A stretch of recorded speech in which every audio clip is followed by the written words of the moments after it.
కన్ను కాచే రెప్ప నీవే ఆకలైన వేళ అమ్మలాలింపువే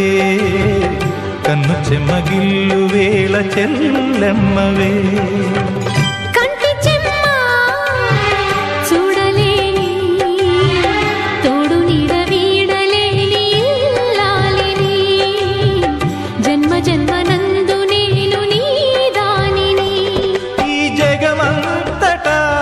నిన్ను తిలకించని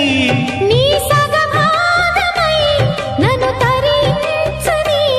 నా బంగారు కలలన్నీ ఫలించి ఇల్లే స్వర్గమైనది కొండ